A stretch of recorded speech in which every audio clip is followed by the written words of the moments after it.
actually got more expensive in the Tesla lineup of products. Also, Bring a Trailer auctions have seen some rock bottom low auction prices. But see what might be turning that around. Yeah, definitely. And then as we continue to evolve our EV shop at Gruber Motor Company, come and see our battery bunker. In fact, the picture behind us is exactly what that's showing. And then finally, within about a half an hour, our service manager from Gruber Motor Company will be joining us and here to answer questions and give us some updates. I'm Pete Gruber. I'm Mark Schaffner. Good morning and welcome to the Tesla Roadster podcast. So breaking right into the biggest news item this week so far, if we can throw up that image, guys.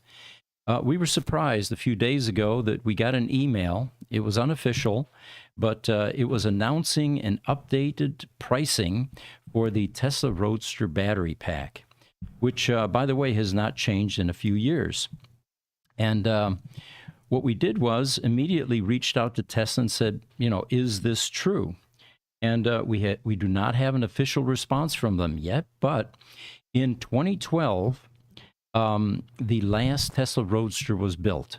Mm-hmm. Okay, Pete, real quick, which image was that? Do you want the price increase or the bat price? Which of those? The price increase. Price increase. Okay.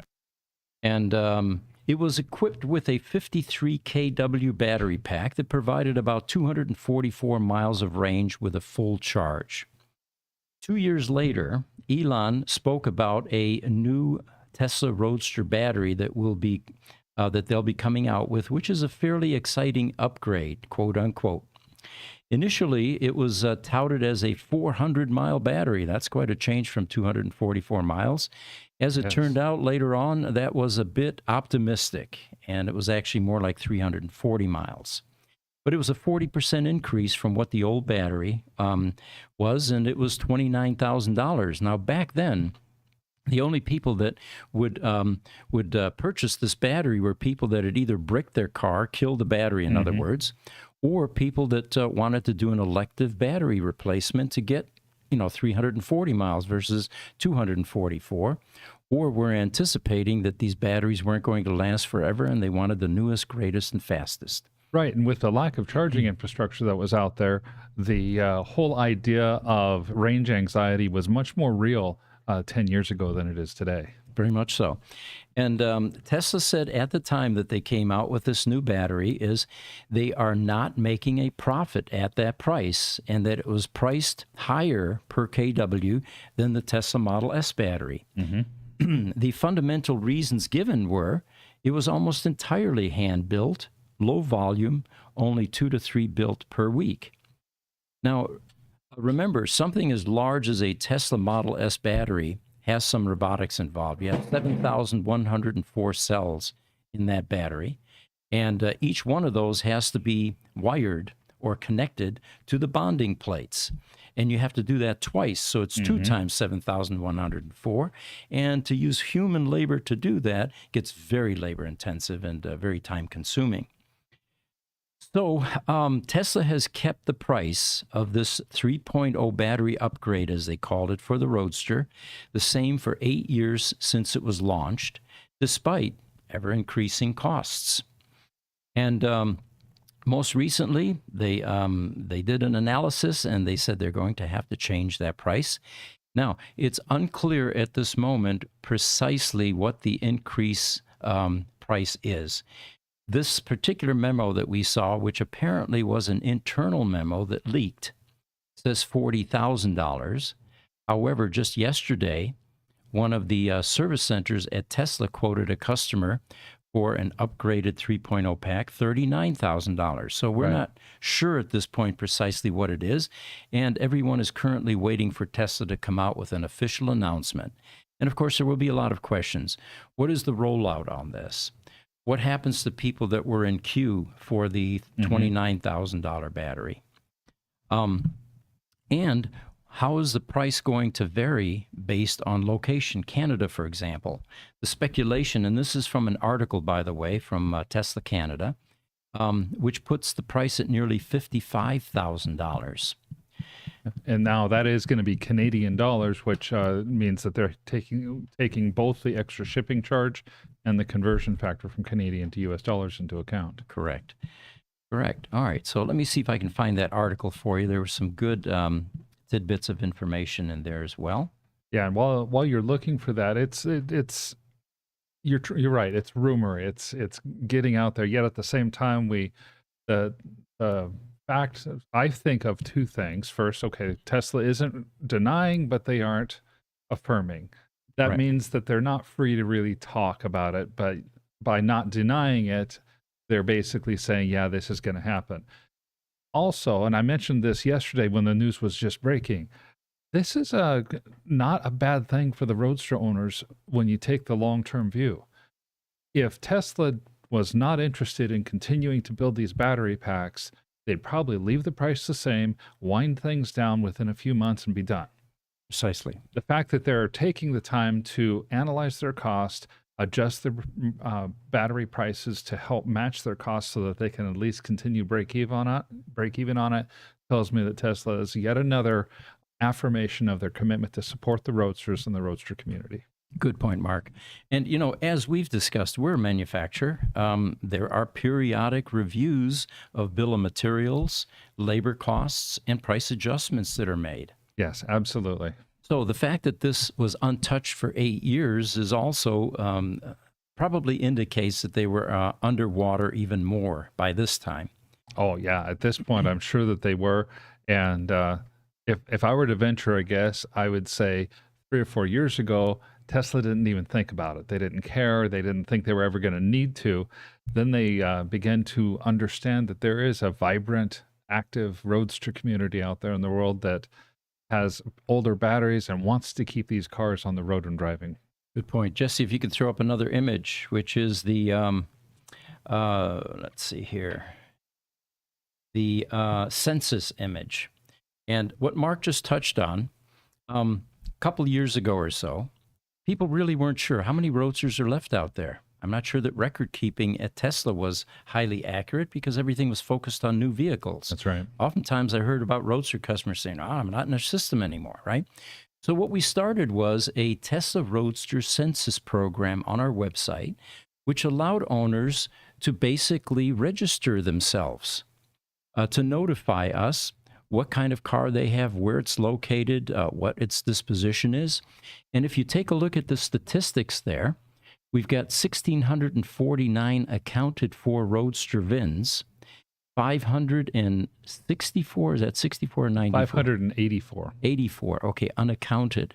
What that means is these were Roadsters that we're aware of, but we don't have information on yet, including VINs. This information has been public now for over 2 years. We've shared this with Tesla. And again, it provides a compelling argument that of the 2,412 Roadsters that were originally built, there's still a significant owner population out there that would be interested in continuing to purchase parts and, of course, upgrade their batteries. Otherwise, the car becomes undrivable. Right. And the whole idea that if you're hand manufacturing these batteries, you've got 256 Roadsters in the 3.0 queue right now, of which 87 of those are hard bricked. That's a lot of work lined up potentially. So it makes sense to make sure that the costs are set right so that they can at least make the money that they're expending.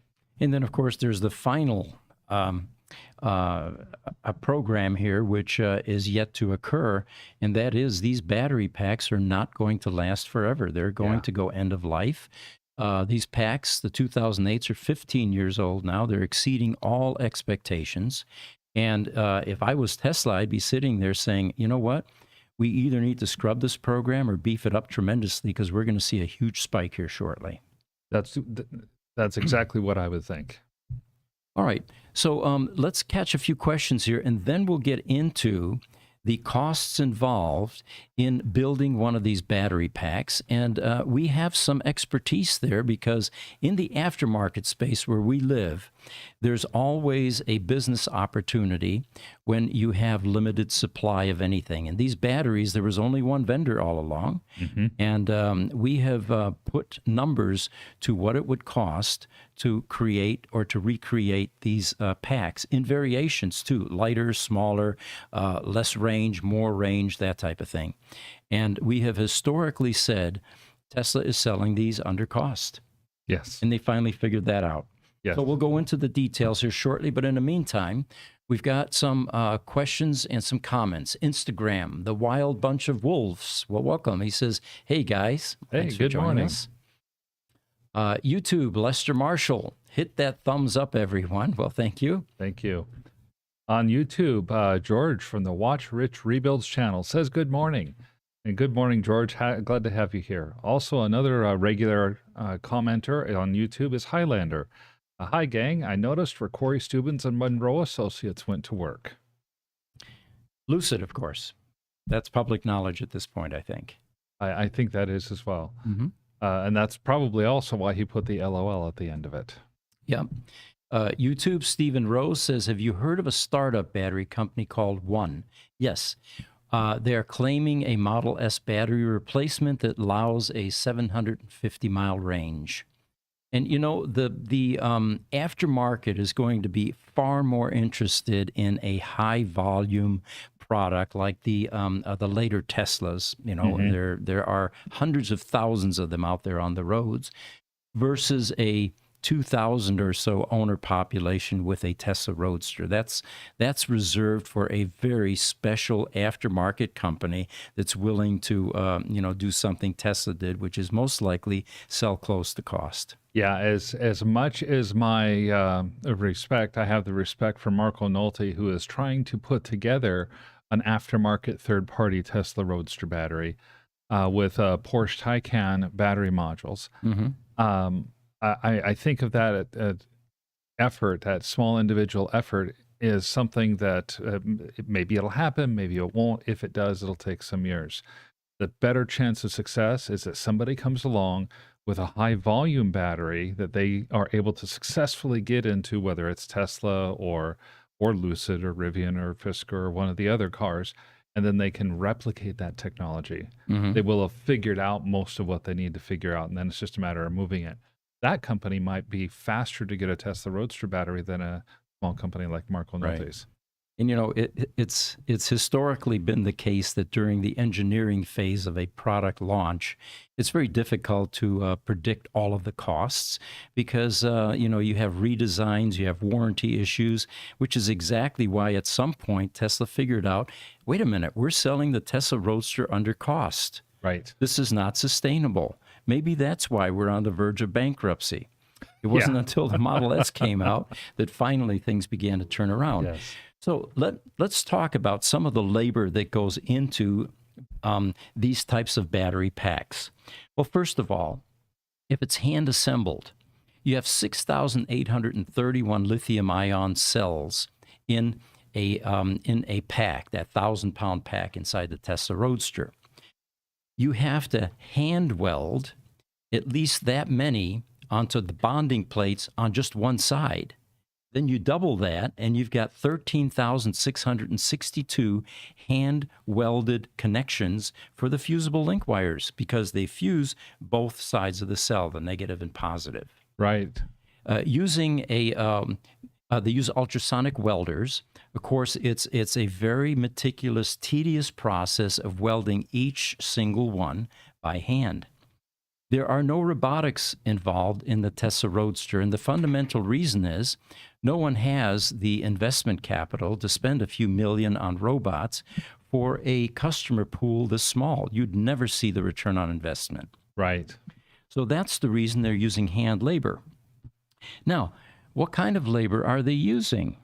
Well, it's Silicon Valley labor, and Silicon Valley labor is 20% higher than most parts of the country. Yeah, I mean, here in Arizona, if you looked at the minimum wage side, the low side of the scale, Arizona is in the top 5 now in states with minimum wage. They're going up to $14.35 an hour. And yet we don't hold a candle to the minimum wage in California.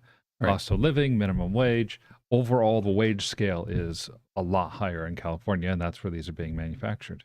And then you have things like lease rates. Well, Tesla owns some of their buildings, especially ones they built, but in other cases they lease, like Lathrop, where these packs are made and where they're remanufactured. Well, the lease rates there are much higher than they are in other parts of the country. So let's take another item here. 6,831 cells, right? Cell costs are about $2 to $2.50 per cell. We've been trying to find cells that would be more cost effective, but then you end up losing performance. You've got less amp hour rating, Right. and you have questionable vendors. So for the quality level vendors that Tesla originally selected for the Roadster, Panasonic Sanyo, for example, early on, you're going to pay about $250 per cell. Well, there's $17,000 out of that $29,000. Then you have the production equipment. Now, here's an interesting story for you. A Tesla Roadster sheet, and you can see one right behind me there. Those little plates with the holes in them are those are called bonding plates. And each one of those little square or rectangular holes has an ultrasonically welded fusible link onto the plate and onto the cell. Well, you have to have machinery and tooling to stamp those bonding plates. And they're different because you have a series parallel combination. So you don't just have one size that fits all. But where the real expense comes in is in that black thing to the left of me. Is it left or right? Yeah, okay, I got that right because I'm seeing the opposite here, guys. Those are called clamshells, and there are two of those that actually hold the cells and the cooling jacket together, and then have a thermal potting compound poured inside those to hold everything together. 3 years ago, we talked to the company that has these dies and these molds for this clamshell. And what they told us is that they inherited those from Tesla. They were originally built overseas, somewhere in Southeast Asia, and they were not the highest quality to begin with, and they had rebuilt them a number of times. And they were currently in such a shape that they could no longer be rebuilt. So we said, okay, what would it cost to have new dies made for this ABS plastic clamshell? And the cost for two of them came in at $254,000. Well, then you immediately go back to your spreadsheet and you say, how many do we have to sell in order to amortize that cost across a number of, the product? And again, this is part of where this cost comes from. Now, we're not sure whether Tesla continued to use those, or maybe they just finally gave up completely and they had to replace them, and they've got that expense, that additional expense in the dies and the molds. Then you have shipping crate costs, and we're very familiar with that because we gave Tesla one of our shipping crates about 4 years ago or so when they were getting back into the ESS pack production process. This is around 2020 or so. And there's an expense that's involved there. We actually then ended up making the support structure, which is a metal piece that goes along with the wooden crate. We have 200 of those in stock right now, by the way, but there's a cost for those as well because you've got 14 gauge steel, you've got a welding process, they're highly custom. All right, so continuing with that, then inside the sheets, not only do you have cells, clamshells, bonding plates, but then you have a cooling jacket, which is pre-assembled. Every single one of those 621 cells per sheet, and there are 11 sheets, by the way. That picture, by the way, is a bunch of sheets in our battery bunker, and we'll talk about that later, that are now being kept on life support. These are basically donor sheets waiting to go into Roadsters to make the Roadsters function again. So you have this cooling jacket that's pre-assembled that goes inside. Well, there's a cost involved there as well. Then you have the potting compound, you have the chemicals, and you have the insertion process. Then you have shipping costs. Now remember, this is a 1,000-pound battery pack. And you have to ship it not just to the Tesla Roadster service center location where the pack's going to get installed, but then you have to bring the core back to Lathrop for to be remanufactured Right. because these the shells or the battery cases are not being reproduced. They're recycling those, and they need a core for every single one that they send out. Mm-hmm.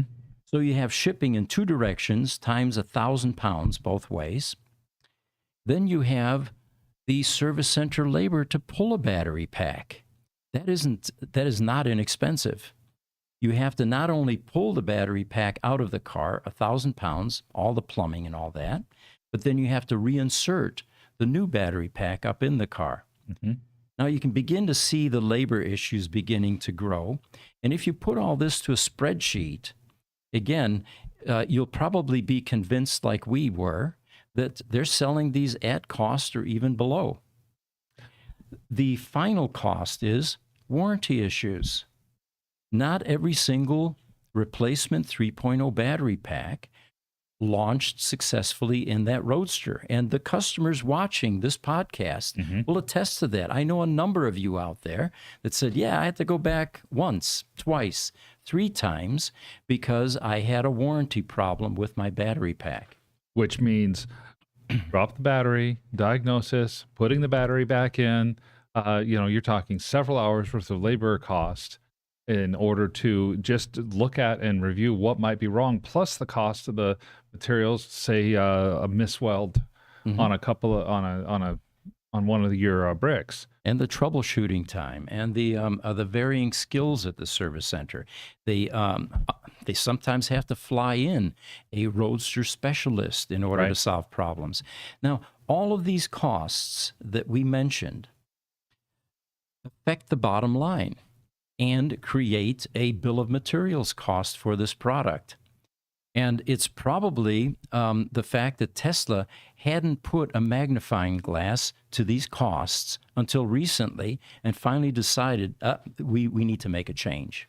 Yeah. Niels from the Bion Danish Genome Institute throws a number up there. And Niels, I'm going to divide your number by 10 because what you have is listed at 2576 times 40,000 is actually about 10 times the number of Roadsters that we know of that currently need battery packs. That would be the entire population of Roadsters. This would be the population of dead Roadsters that I'm talking about because we had 256 on our website. So we can take that $103 million that Niels puts up there and divide that by 10. Your total business opportunity is $10 million. And that's if every single pack were to be fixed and put back in place.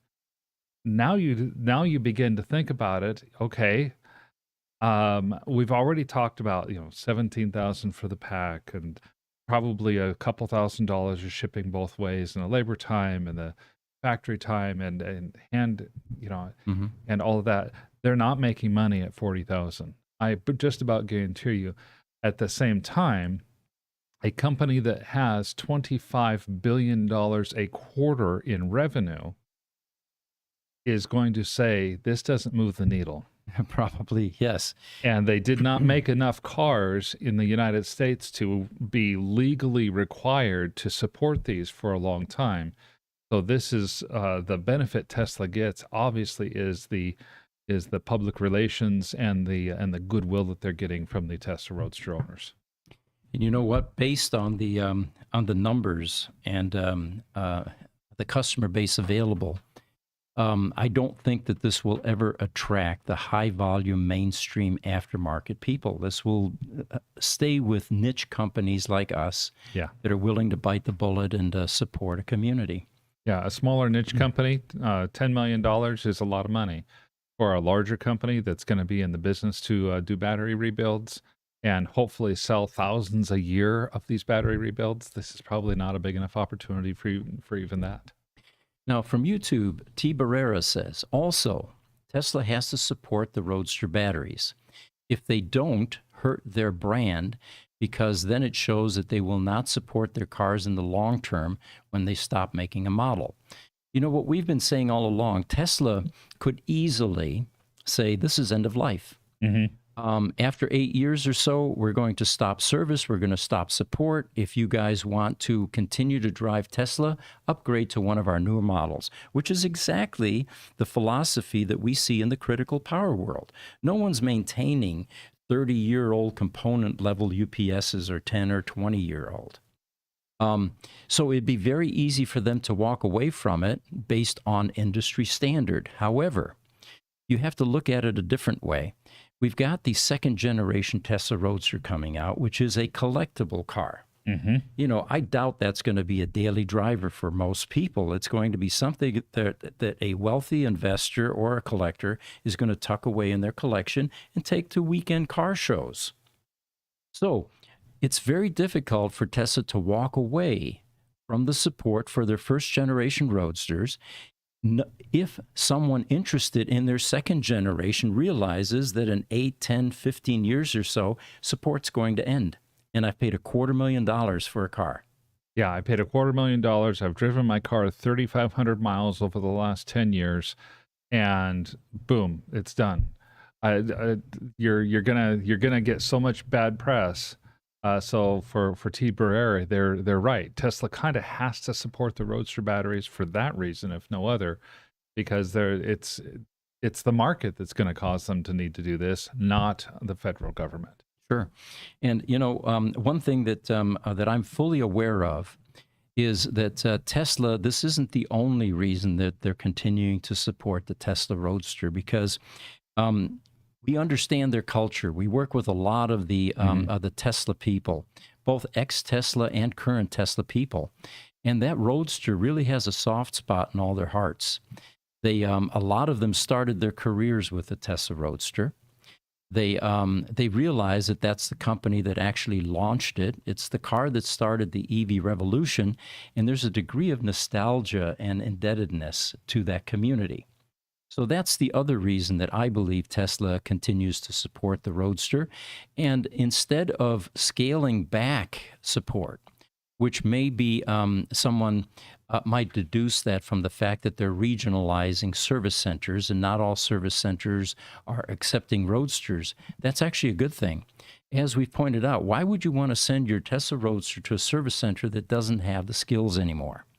So what Tesla has done is they have not only picked the prime locations where there is Tesla Roadster expertise, but they're continuing to train Tesla technicians on the Tesla Roadster. Right. They're continuing to buy back Roadsters for the parts that are no longer in production. So from our vantage point, we're seeing a hefty commitment to that product, including the fact that we're one of the vendors that supplies parts to Tesla for the Tesla Roadster. Absolutely. You know, when that buyback program first started, there was a lot of uncertainty and doubt in the community. And even Tesla was not talking very much about it. In fact, they were trying to kind of keep it under wraps almost, that they were even doing the buyback program. And it led people to think, oh my gosh, they're killing the Roadster. Right. And what we have found is that quite the opposite has happened. They have been using these Roadsters as a means to provide parts, as a means to train their technicians, even in some cases taking some of the better Roadsters and putting them into showrooms as a piece of nostalgia for people to be able to see. Right. And that is a movement that's continuing, it looks like. There's one in Massachusetts. We brought it up in the last podcast. It looks like Victor's here. We'll cover just a couple more things, and then we'll have Victor Vianis, our service manager, join us for question and answers. One other thing that we want to throw up here, guys, is the picture of VIN 77. This is a current Tesla Roadster that is for sale on the Bring a Trailer site. And Bring a Trailer has actually had a really poor track record selling Tesla Roadsters over the last few months. In fact, the lowest one was just a couple of weeks ago. They actually had an R80 Tesla Roadster, which means it's got the upgraded battery pack. Somebody spent $30,000 to put that into the car. And that car sold for $84,500. Now, somebody stole it. Somebody got a hell of a deal and all that. Yeah. But the one prior to that on Bring a Trailer wasn't much better. And we were concerned. We have our Roadster matchmaking site, and we're at least 20, 30% higher in terms of asking prices. But it looks like Bring a Trailer has redeemed themselves. And this particular Roadster has 2 days left at the auction. It's already up to $175,000. It's a 5,000-mile 2008. It was a brick car that came from the Peterson Museum. And the Peterson folks came to us in March of this year. And they said, we'd like to get this car running again because it was bricked. Mm-hmm. And we took some log files. We determined that it was bricked much longer than a recovery window allows. And we told them their best option is to go to Tesla and to register for that replacement battery pack, which they did. And since Franz von Holzhausen is a patron of the museum, it looks like they were able to get something that most people today can't get, which is a 2.0, 1.5, 2.0 remanufactured battery pack, which is still 53 kW, but yet it's a functioning pack with some warranty from Tesla. And I believe it's 12 months in this particular case. I think so. And in reading the comments underneath this listing, the seller did say the reason that they wanted to go this route was to try to keep everything as original as possible. They understand and realize the collectible value of this car. And even something as potentially acceptable as the R80 battery pack would potentially devalue the car because it's not the original pack. Mm-hmm. So it looks like low mileage Roadsters and Signature are beginning to take off again. And if you like those, we've got some for you that are going to become available for sale here shortly.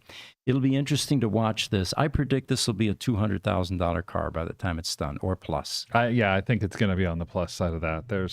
There were at least one person, and I think possibly two people, that were saying, guys, you might as well just go home because the big boys are going to bid on this one. Right. Now, the remanufactured battery pack, the 53 kW, what we don't know is, are these used cells? Are these, donor from the donor packs like what we do? Are these aged cells? What is the projected life expectancy of these?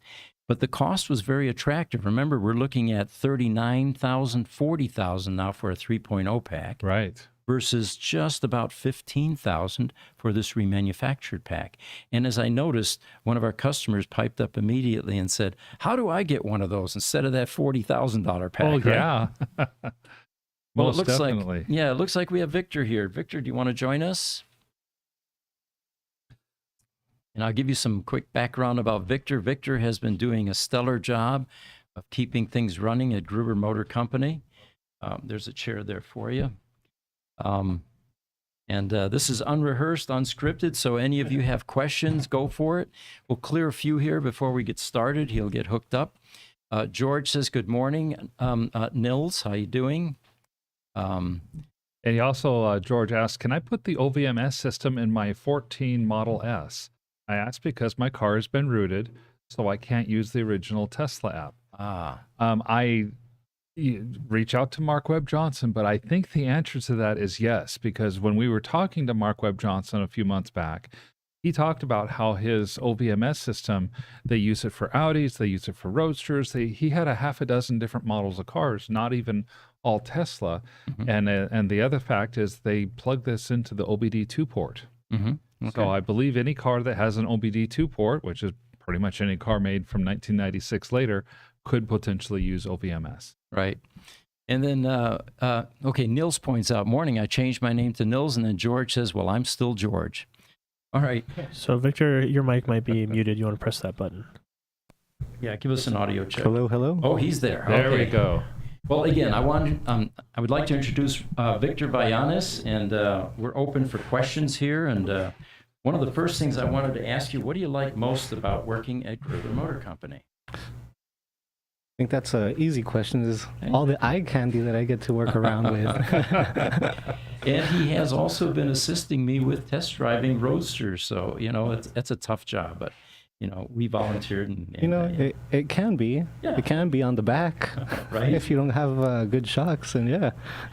Or if your body is not does not lend itself to getting in and out of a roadster. We talk about that often. Yes, these very days. much. You guys are little. You guys could get in and out of those roadsters. I was joking with Victor this morning after our morning meeting. I said, yeah, eventually we might have one of these roadster wiggle videos, and Victor would be one of the first ones to show how it's supposed to be done, and then I could try it. Yeah, it would be very different. There is a little pump tube that you can fix your lumbar support. It's not great. I mean, it comes up maybe 1/4 of an inch or so, but Yeah. that, and I used to use a lumbar pillow. That would help. We're getting a too. little buzz out there. Buzz? Okay. Are we too You close check to your each power other? cords. Nope, don't see anything there. Are you sure that buzz is not the air compressor and stuff that's happening in the background in the warehouse? I think it's Victor's energy. He's Yeah. he's That just come came here from the for- shop. Yeah. All right. So Busy shop. yeah. So all right, we understand what you like there. Do you have anything else for us that you'd like to talk about? Yeah, the shop is staying very busy. We've had a lot of vehicles coming and going. I believe just last week we had 2 Roadsters leave for their 3.0 battery upgrades. Usually it's just one Roadster here and there, and it looks like they're picking up speed, and they had 2 of ours sent over. And they're getting Just- faster. Have you noticed that? Yeah. I mean, 2 per week seems like Whoa, the whoa. norm for them. Live and unscripted. Well, that was the entertainment portion of this podcast. So, yeah, the turnaround seems to be excellent. We were just talking about the price increase, and they're still hand built. And the projection originally was 2 to 3 per week. I think that's probably improved since then. The unanswered question is, now that they're getting better at it, are they going to allow elective battery replacements again? Of course, That's a good question. yeah. And we have plenty of customers that want that. In fact, on that census program, you'll see all of the people that placed themselves into the elective program, and it was quite a few. Until Tesla a couple of years ago said, 1.5 years or so, we're only going to allow VOR or vehicle off-road roadsters, brick roadsters, to Right. to enter the program. So, what do you see as some of the challenges over there that you would like to tell customers about? Well, one of the challenges that we're having right now is space. Okay. We have what is it, an 18,000 square foot facility. We have 11 lifts. All lifts are always constantly being used and busy, and we have vehicles that are here for storage, either for 3.0 battery upgrades or just clients that are storing their vehicles with us, which I love having. I love having the variety of eye candy, but it does consume some valuable space within our shop. So hopefully here in the near future, we'll have our storage/showroom facility, our first EV. Well, I have an update for you.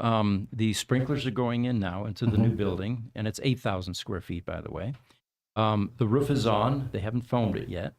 We've got the air conditioning systems, and there are 6 of them. And this will not be a cooled with a VAP cooler type building. This will be 100% environmentally controlled.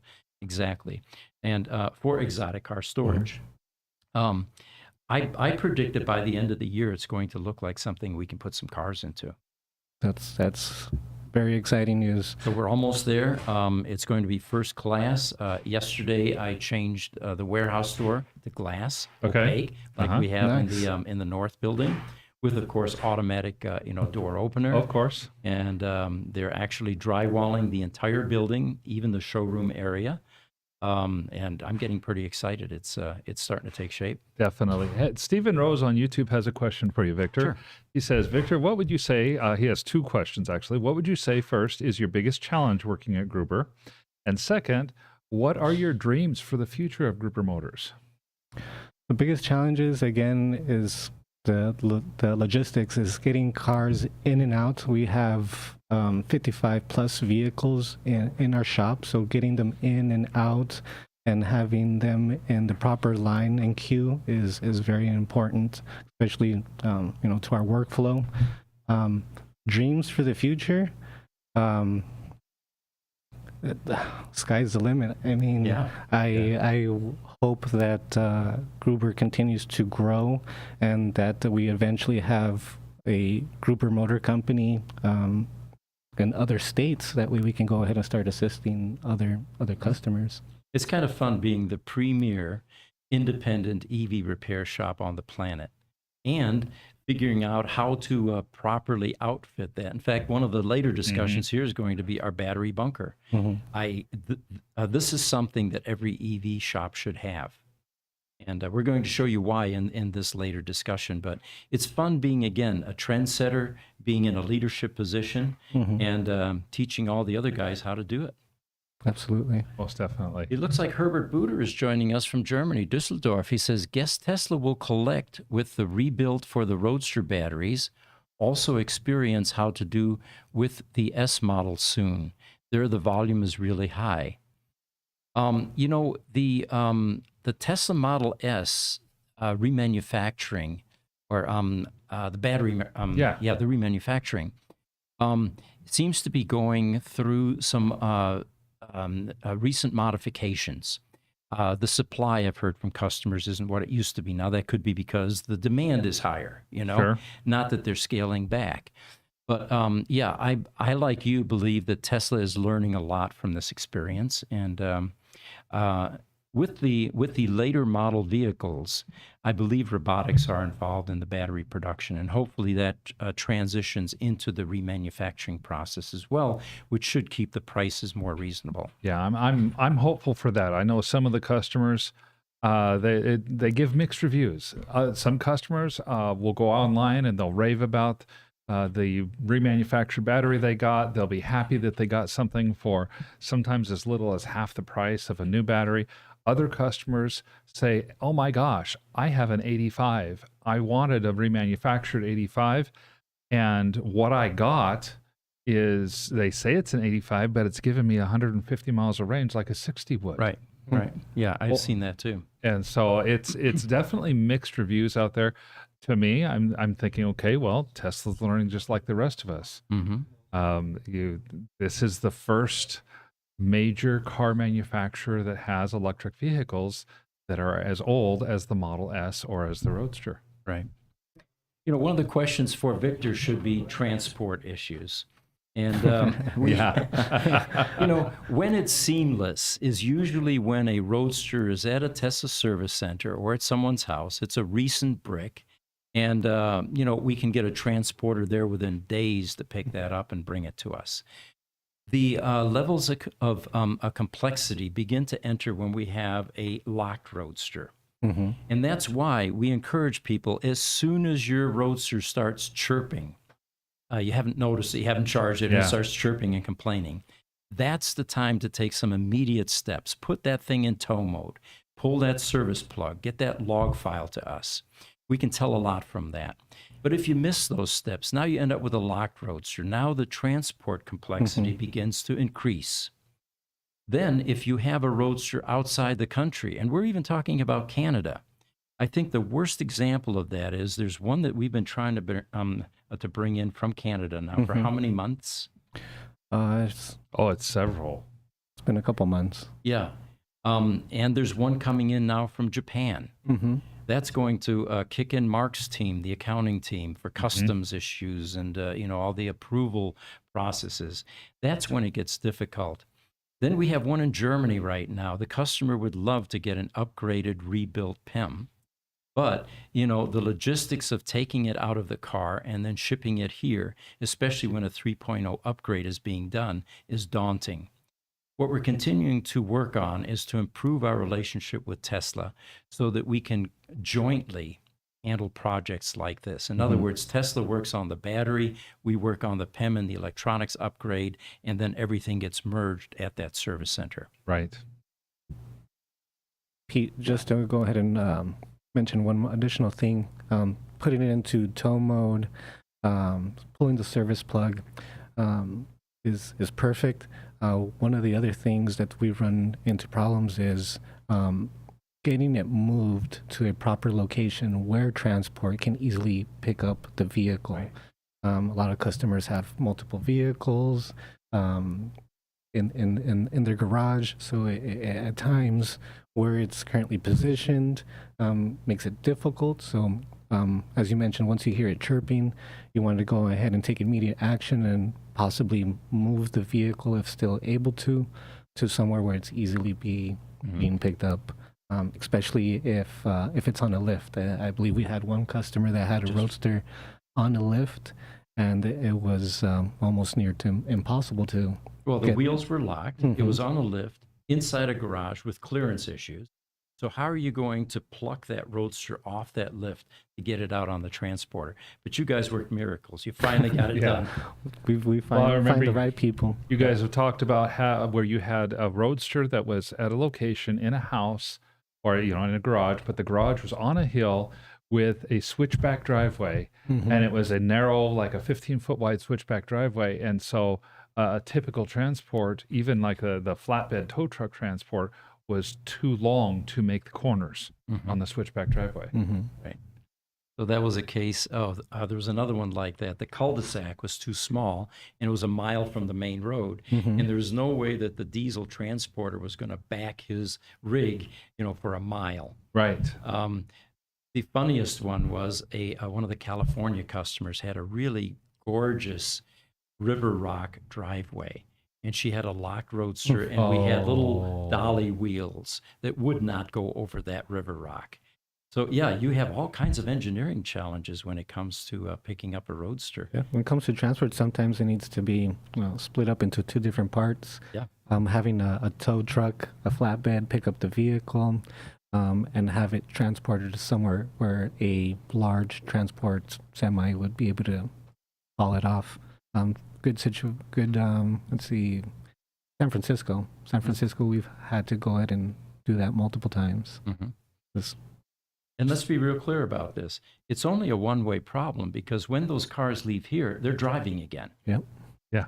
And then we had that Florida Roadster that was able to drive on a transporter, but we knew the resistive cell was going to kill it by the time it got here, right? We have a lot of stories. All Yes, right. in that one, you're telling the transporter, make sure that car doesn't move, because you think you can move it, but you really can't. Right. Actually, Nils is asking a question. He's saying, how has your fire prevention and evacuation plans improved since the previous mishaps? We have currently, and this is the underground work that's taking place at the building, they've got 6-inch interior pipe, which is about 8 inches by the time you get done with a cast iron, that is trenched across the street now. There's a giant backflow gizmo in the front yard, which the thieves aren't going to be able to steal. It's too big and it's cast iron versus the copper, which they do steal. Well, the cast iron will just pull the axle off the back of the vehicle Exactly. when they try to tow it away. But and there is a riser being installed, and interior now they are putting in all of the sprinkler pipes. So all of our buildings now associated with Gruber Motor Company are going to be fully sprinkled, and we brought everything up to code. Yeah, and in addition to that, and I know we're going to talk about this even more, anything that has the slightest risk when it comes to working with the batteries is going into that battery bunker. Exactly. Absolutely. And that is potentially even a bigger safety thing than the sprinklers in the buildings. Exactly. As soon as a battery system is removed from the battery safety monitoring functions in an EV, that work takes place in that steel container separate battery from the bunker. main building in the battery bunker. Exactly. Yeah. So that's not Niels. Those are two things that we can think of. He also mentions, he says, I guess one way to think about it is to imagine all the worst cases and have exact procedures. For example, should shops like yours be built as isolated compartments, almost like a fireworks factory, each with their own separate escape plan? Niels, that is what our battery bunker is. Yeah. In fact, behind us, what you're seeing there is a number of Tesla Roadster sheets. And there are power supplies that are mounted above each station there, where we can dial in the precise voltage we want, and we can charge either the brick level, around 4 volts, or the sheet level, which in a Roadster is 36 volts versus the 22 or so for the Tesla Model S's. So we dial in the current, we dial in the voltage, and there's a bus bar that runs along the back of that entire bench section that provides the incoming voltage for those DC to DC converters. And we're going to replicate that on the other side and have two of those workstations with a capacity of around 40 or so sheet stations and also module. In the Roadster world, they call these things sheets. In the later world, they call them modules, but it's Yes. the same thing. It's a collection of 18650 cells connected in series and parallel combinations. What's cool about this, too, is there's a lot of innovation here. We custom built all of the gurney stands, the slides, the back portion which holds the sheet in place. And it's been fun, actually, developing something highly custom. This is not the sort of thing that you can go out and hire and get something off the shelf.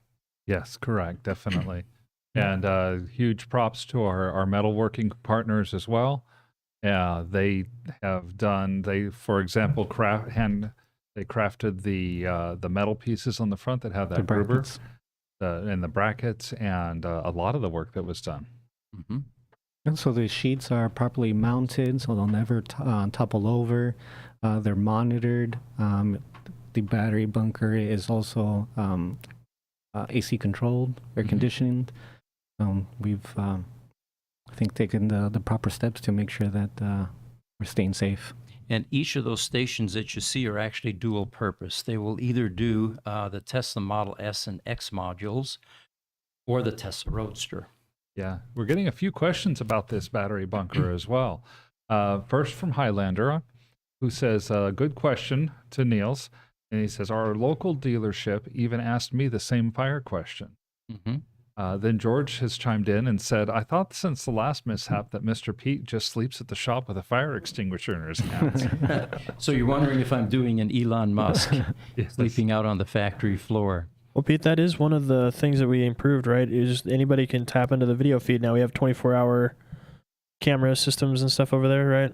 Yeah. The security has been tightened even further, and in the exotic car storage facility, security there is going to be even more than what we have in this building, which is going to include a control room, a lot of flat screens, and there will be point-to-point monitoring to every single car. The cars will be connected to a charging system like an umbilical cord.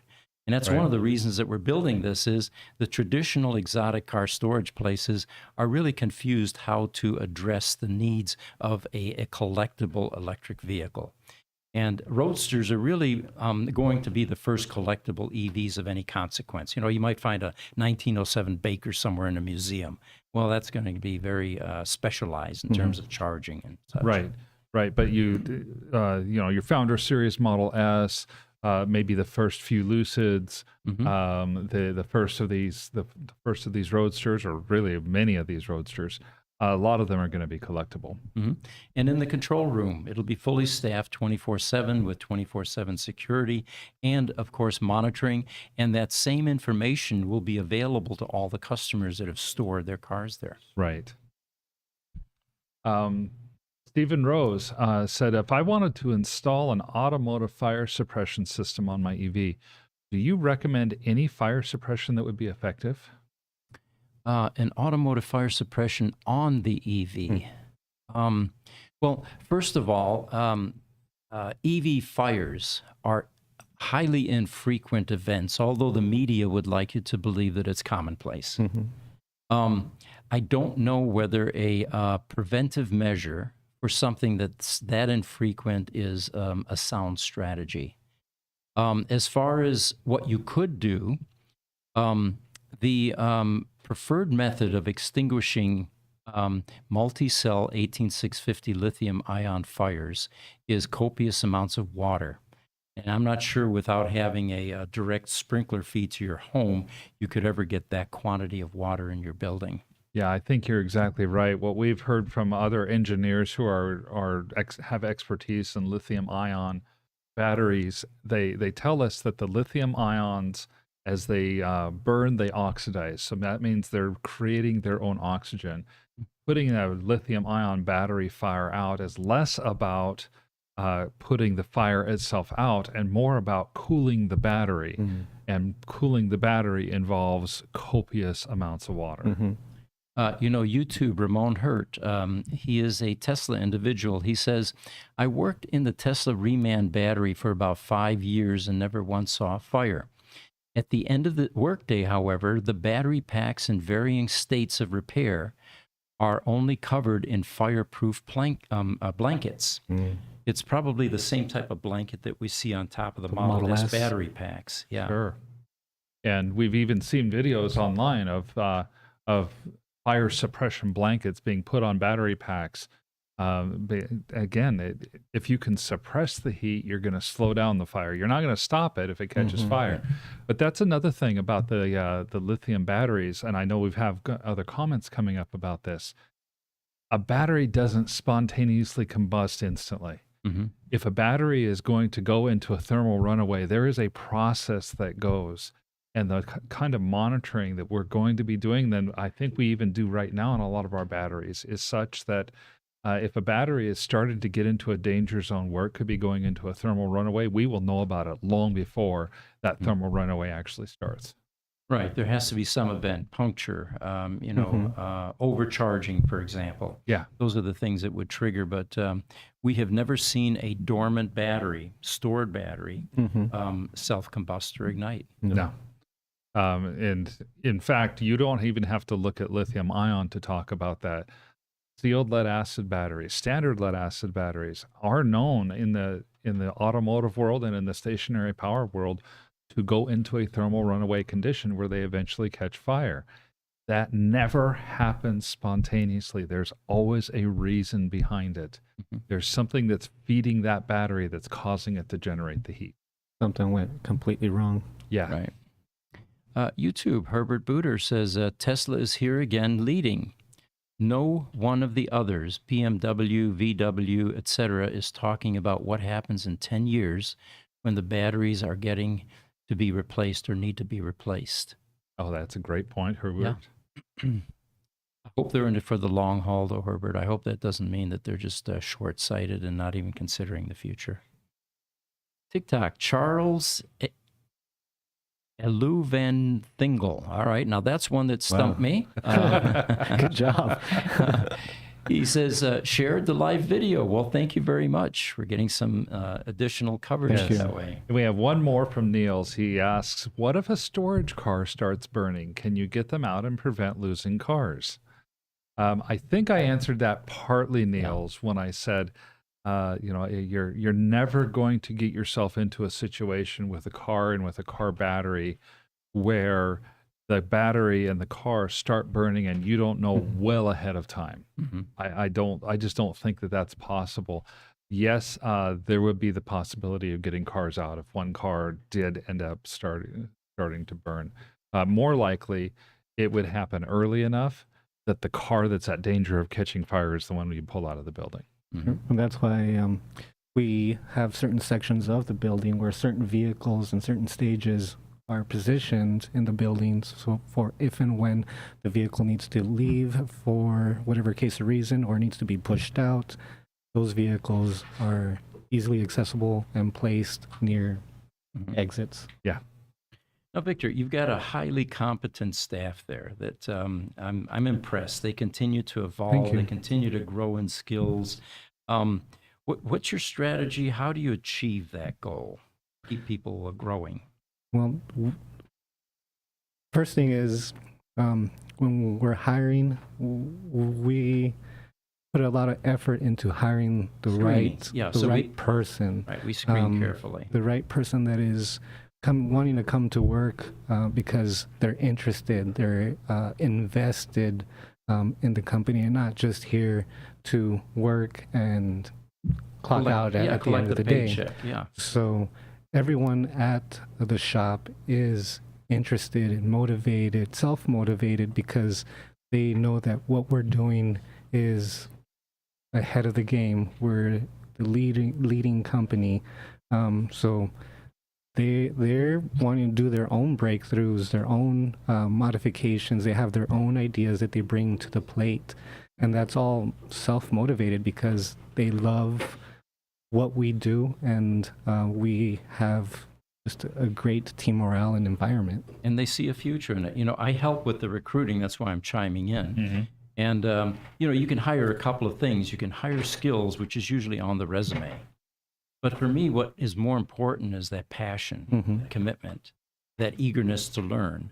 Why are they getting into this business? And the right people, I think, that will succeed at Gruber Motor Company are the ones that see this as development of marketable skills, excited about the new technology they're working on, and transitioning from the other backgrounds they came from into something that is more sustainable, that gives them a future career. Well, and the simple fact is you've got people that need to understand that they're not going to have all the skills that they need when they come to this job. You have to get the passionate people. The skills we can train, the passion, we can. It's harder to get. Attitude, passion, commitment, those are things you can't train. Exactly. So I notice you cross-train a lot. Yes. Tell us about that.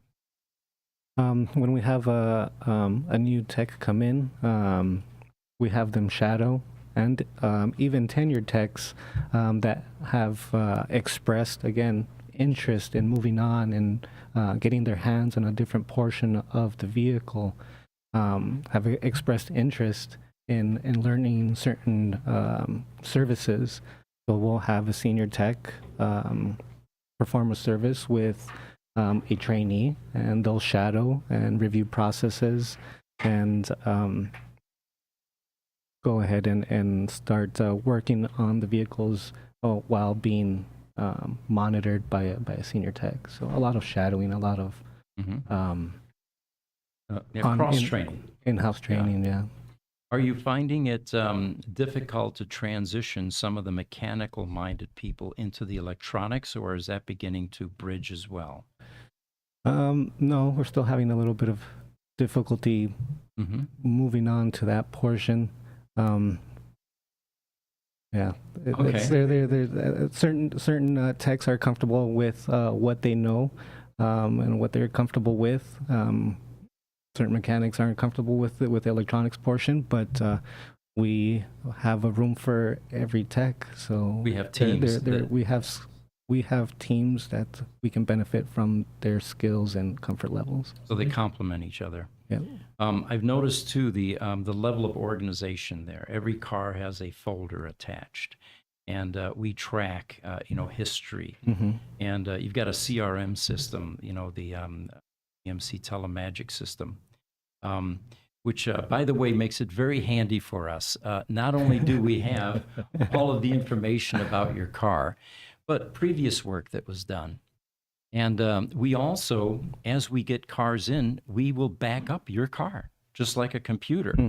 Yes. So that the vehicle management system, should it corrupt at some point in the future, we have a working model for you that can be reloaded in your car. Yes, and that can be and has been in the past extremely valuable. Yes, yeah, we've used that.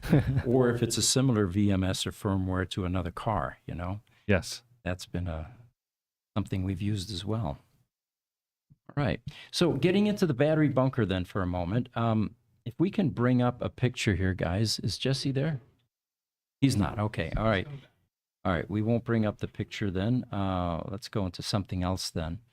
In the community, we have a lot of volunteers in the Roadster community. And one of them was, and Jesse, if you can bring up the mirror picture. We sold a mirror to a customer. It was a Roadster mirror. And some of these parts we attempt to source, and we do our best job. This was a little bit wider than the traditional Roadster mirror. And so the customer bought this, but he was a purist. He wanted the exact same size that was in the Tesla Roadster. And lo and behold, he was actually able to find it. Now, it's not a surprise that Tesla didn't custom make all of the parts that went in the Roadster. They Right. typically went off the shelf. They found another manufacturer that might have had a windshield wiper motor or something else, or the trunk the latch. electric compressor. The trunk, yeah, that's a huge problem. By the way. That Ford latch, that was a bad choice. But anyway, this particular customer found the exact precise mirror that goes in a Tesla Roadster, and then he did something else. He shared it not only with us, but he shared it with the Tesla community Thank on you. 2 different Facebook sites. Yeah. And, you know, I find that in that community, this is the kind of helpful attitude that really keeps these cars functioning. And, you know, a shout out to this particular customer. He owns VIN 209, by the way. I didn't want to mention the name. And it was badly delaminating. You know how those Roadster mirrors oftentimes look like they've got, you know, fuzz growing around the sides of the. It's not the just Roadster mirrors. Yeah, good point. But anyway, we went a step further. He bought it from a vehicle or a auto supply store in California, and it wasn't that bad. It was around $40. We found it on Amazon, and there it is, $21.99 with 2-day delivery. They had 17. We bought 5 of them. But for those of you looking to replace your mirror, it turns out this even uses the existing mounting stud on the windshield, so you don't have to heat that up and replace it and run the risk of damaging your windshield. So again, a shout out to the owner of VIN 209. Thank you so much for sharing that with the community. And any of you that have tips like this, feel free to share them on those Facebook sites. There are a couple of them. There's that club site and the Tesla Roadster Owners Group site. We appreciate it. Now, we've got a couple of questions that we should go ahead and get to. George on YouTube has said that the Lion X lithium battery fire extinguisher works. Really? Okay. That's one that we'll look more into as well. Niels asks, would a dry ice blaster be better at stopping battery fires than water? Or just like dry ice and something else? You know, the only clue I have there is in the first fire we had, where they were able to attempt to extinguish a Tesla Roadster battery pack, they used CO2, and I believe the strategy there was to remove the oxygen. And of course, it did nothing. I don't know about dry ice blaster. There's probably some research that can be done to address lithium-ion fires. And, you know, the fire departments are very much committed to trying to find a solution for those. They definitely are at this point, because you know, if you guys remember, Nikola has had trouble with fires in their battery packs to the point that they've recalled their all of the semis that they had made and sold. And Phoenix Fire, the battery fires happened down in Tempe, Arizona, and the Phoenix Fire used the same type of strategy that I've seen them use on other lithium fires. The local power company had a stationary lithium battery system that caught fire as well, and that was to put hundreds of thousands of gallons of water on it. I was just watching the news the other day, and I believe it was Avondale Fire Department had some new equipment that would puncture through the battery to go ahead and start flooding it internally. Oh, interesting. Okay. Puncturing through the you're battery just scares me, injecting though. Yeah. Containing it. Yeah, you probably have some steam build up, and that would be interesting. And that's very interesting. We'll have to try to learn more about that. Yeah. And then George is following up and saying it would be the temperature of the dry ice that I think might cool much more than water. I'm sorry, that was Niels, not George. On YouTube, Ramon Hurt says, I once shorted a Model S battery module while installing it, and it just fried the PCBs. Well, that was a good thing. Yes. Probably put some voltages onto the sense wires going to the BMB board that it wasn't expecting. Exactly. Yeah, I watched one time we were training. You guys were training a guy. In fact, I think Pete, you were training one of our techs on how to do the rivet repair, and the tech wasn't quite careful enough, and he slipped, and the immediate spark and the heat, and it was pretty spectacular. It was impressive. Yes. Needless to say, he wasn't hurt, but he he gained a new respect for the work that he was doing very quickly. So Highlander is joining us. He says, thanks for the info, George. Working with my local fire department on these issues. Okay. Walter Starling from YouTube says, regarding the 3 Chinese Roadsters, who bought them originally? You know, that's the burning question. We don't know. We have a freight company that was originally involved, and that's the only documentation we have. The story that we have is that it was an EV manufacturer that was getting ready to start making electric vehicles in China. Mm-hmm. There were no test vehicles for them to purchase to collect intellectual property other than the Tesla Roadster in 2010. The Model S and the other products weren't out yet. And I guess they weren't interested in the Ford Fusion if that was out back then, or the Chevy Bolt or Bolt. I don't think the Ford Fusion was out then. The Nissan Leaf might have been out by then, because I think the Nissan Leaf started to come out in 2009. The Chevy Bolt was not out yet. It was pretty much either a Roadster with its 250 miles of range or a Leaf with its 60. So the Roadster was the most sophisticated EV at the time, and the goal was to do an autopsy on these and collect, some to reverse engineer and develop a design. But they went bankrupt before that occurred. There's also an interesting twist to this, which is originally it looked like there were 4 Roadsters purchased, but only 3 waiting or abandoned in sea containers. Yes. Except there were some crates in one of the sea containers that were full of car parts. Not quite enough to put an entire Roadster together. We're going to inventory those next week. We're going to have a full inventory of that. So this 4th Roadster may have actually been involved in some of the early autopsy with this company, because both the battery and the power electronic module is missing, including the frame. Yeah, but besides the battery, the frame, and windshield, things like that, there's not a whole lot missing, it seems like. He also Walter also goes on to say, if the cars were bought in full and all the storage fees paid for well over a decade, how were you able to ship them to the U.S.?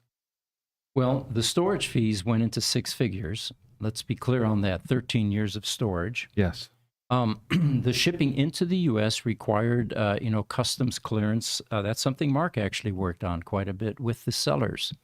Yeah, and in this case, the sellers made it very easy. They got a customs broker who was experienced in automobile shipments that were in between countries, and we actually did not have to do a lot. We offered our services and help, said that we had some experience, and they said, you know what, we think we got it. Okay. So in this case, we did not have to help a whole lot.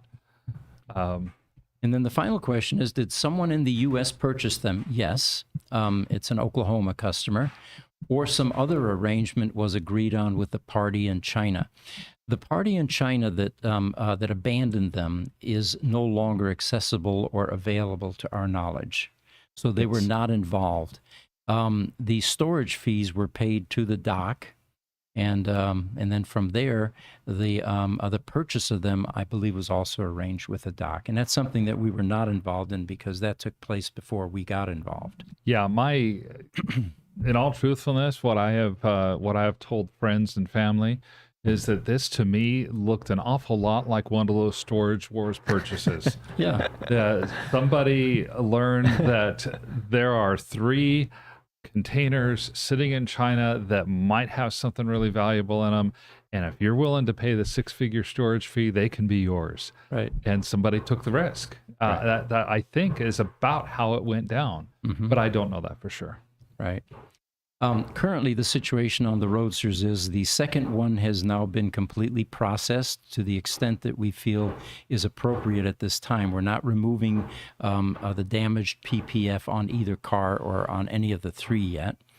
And we've got an expert coming in, PPF expert, that's going to advise us what the best way to finish processing the cars is. So far, we have removed some of the signs of the rodent damage. We have not repaired the wiring harnesses on 1107 yet. VIN 1120, one of the very orange Roadsters, does not seem to have that type of rodent damage into the wiring or into the wiring harnesses, but there was some discharge, rodent discharge, as I call it, which indicated that they were traversing the car to some extent. And the third one, when will that be removed, Victor? That's actually in your wheelhouse. Well, I was planning for either next week to go ahead and start extracting the parts and doing inventory, or doing one of the vehicles. Okay. All right. So you think early next week, then we'll get that third Roadster pulled Yes. out and do inventory that week then. All right.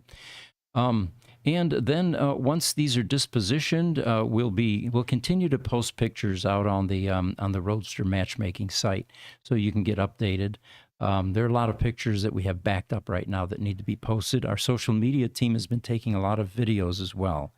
So you'll be able to see not just still pictures, but also video content. And then we expect the next round of bidding to start. Who's going to want some untitled original mileage Roadsters? And the mileage, by the way, we thought was going to be 0 miles initially. Then we found out Tesla test drove these cars. We found out that the first level of test driving was 30 miles. And then because of quality issues, they decided, let's go to 100 miles test driving. So the two that we pulled out so far are 109 miles and 104 miles, respectively. And we're still waiting for that third one to come out, because now we're going to figure out if the mileage is in the same ballpark and if that service plug is pulled. Yeah, Still a question mark. I would still love to see one of these Roadsters come in with a service plug pulled. Now, YouTube, Lester Marshall has an interesting concept. He says, so you need to have a parking system that keeps your car over a swimming pool. And when it catches fire, the system drops into the water. You know, there's a legend that in the early days of Tesla, in the battery development section, they had a battery suspended over a vat of water for that very reason. But no one's ever corroborated that yet, so it may just be legend at this point. It may be, but one of the engineers I've talked to in the past has said exactly the same thing. If you're working on batteries, really the way to do it is figure out a way to put that battery over about 4,000 gallons of water. Wow. And he said, a swimming pool would not be a bad idea, because that's about how much water it would take to truly cool down and completely extinguish a battery that caught fire. That doesn't mean we're going to get a swimming pool at the remote company. I saw his wheels turning immediately. It gets pretty hot here. So Ramon Hurt says, work ethic is a diminishing thing in the workplace these days. I've been doing this for 40 years. And the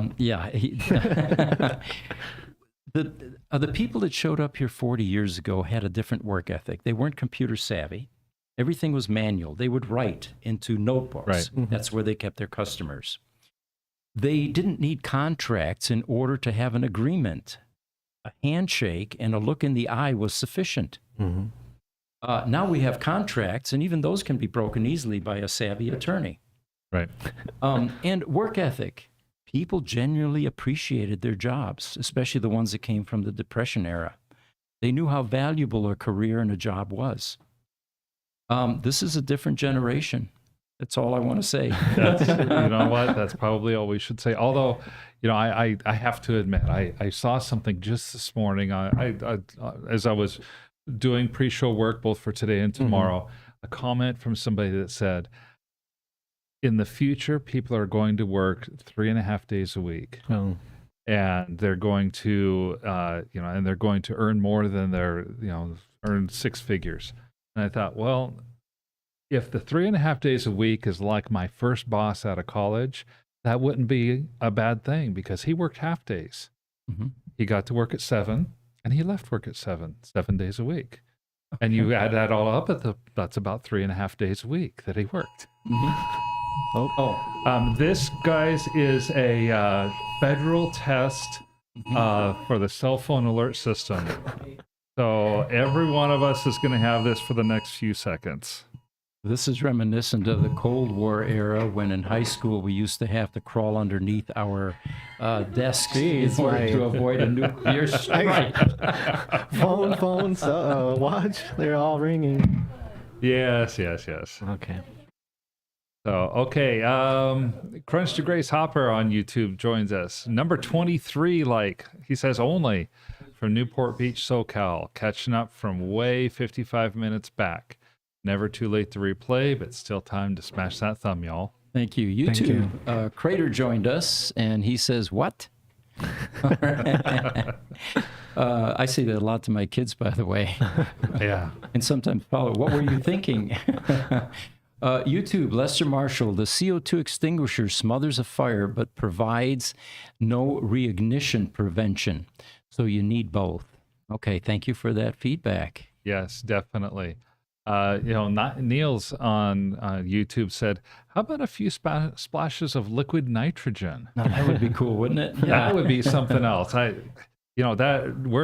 talking YouTube type video stuff. Get a battery to catch fire and then dump it in a vat of liquid nitrogen and see what happens. Did you guys catch that? Now, there's a viral video idea, and I don't think any of our contemporaries have done that. Let's do it, yeah. And he's going to present me with the budget, and I'm going, what? That's how much that stuff costs?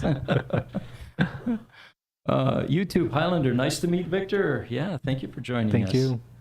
And then we had one comment. If you want to roll back just a little bit, guys, keep going back on the roll.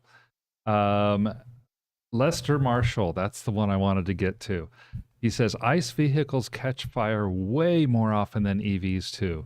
Yeah. I really wanted to highlight that one because he's right. Yeah. We did. We've done research in our past where it looks like the researchers and the articles that we have found say that on average, across all brands, across all cars, across all time, somewhere between 1 and 1.5% of ICE vehicles will catch fire at some point. And with electric vehicles, that percentage is down at around 0.2% instead of between 1 and 1.5%. So Lester is exactly right, and that's something that we want to make sure that we see too. Okay. Those of you that were participating in the test calendar submissions, I think Mark's got an update for you there. Yeah, a little bit. I took some time to look at the test calendar site again. I wanted to see if we could vote on the submissions, and what I have found, the submissions have closed. The idea was that you could have submitted your Tesla Roadster photos to testcalendar.com. And then they were going to choose among those, and they were going to set up a poll. I do believe that the poll is active on Twitter, but I don't happen to have a Twitter account myself, or an X account, I'm sorry, an X account myself yet. So one of these days, I'm going to have to break down and get one. The winning submissions will be put onto the 2024 test calendar. And this is, I learned also that this is more of a nonprofit type of activity. They every calendar bought plants 5 trees. Oh, really? Okay. That's just a really cool little nugget. But we encourage you guys that the test calendar 2024 calendars are on pre-order right now. You can go to Twitter, vote for the winning images. They were over the last 7 weeks, especially from August and into September. They accepted image submissions from people on, especially of their Tesla Roadsters. Okay. Man, forgot to submit ours. All right. Well, we're starting to run out of time here. Pete, I got one thing real quick. I'm gonna pull this image up for you guys. Okay. I was just checking our feed for Twitter, and on your account, Pete, we have an audience member whose handle is Scroopy Noopers. Okay. And they're watching us on their Tesla. Oh, nice. Oh, yeah. very cool. This is one of the newer Teslas that has YouTube on it. We got to save that picture. That's a keeper. Thank you so much. Yeah. And this is a great thing to do when you're sitting at a supercharger location, bored out of your mind, nothing to do. Our podcast would probably keep you entertained for at least a half an hour or so, right? Oh, Jesse, thank you for bringing up that picture. That is just incredible. I'm so happy to see that. Actually, I want to get a picture of that. I was Or going can to you say, guys if do he's that? if Yeah. he's still watching right now, Yeah. I was going to say, if he's still watching right now, he's got Teslaception going on. Yeah. Boy, isn't that the truth? And this is going to be one of the latest updates on the Tesla Model Y, I believe, and Model 3. Allows them to download and watch YouTube videos while they're in a charging station and charging. And so they turned the YouTube video to us. Well, thank you so much, and for joining us. Victor, do you have anything else for us before we close? No, I don't. Other than thank you for watching. Don't forget to hit the like button and subscribe. Absolutely. Thank you, Victor. And man, I've missed you as my co-host. I miss being here. Thank you for bringing me in today. So tomorrow we've got our EV podcast, and Sunday again, Jesse and I will be here, and we've got some cool AI topics. One of them, just to give you an idea, they turned AI loose on some cuneiform tablets. Oh, really? What did the AI find out? Within a split second, it decoded it all. Wow. Anyway, that's the type of stuff we'll be talking about. We want to thank everybody for joining us. We had a little bit different format this morning. We went right into it. We didn't have the countdown. Apparently, the new way of doing social media is people are streaming this stuff on their cell phones, and they're not going to watch a countdown. So we're going to go right into the topics. Any of you that watch 60 Minutes, I'm going to do the Scott Pelley thing in the future and give you some teasers and then go right into our content. Well, take care. Again, on behalf of all of us, you, the audience, make this work. We appreciate you very much. Thank you. Thank you.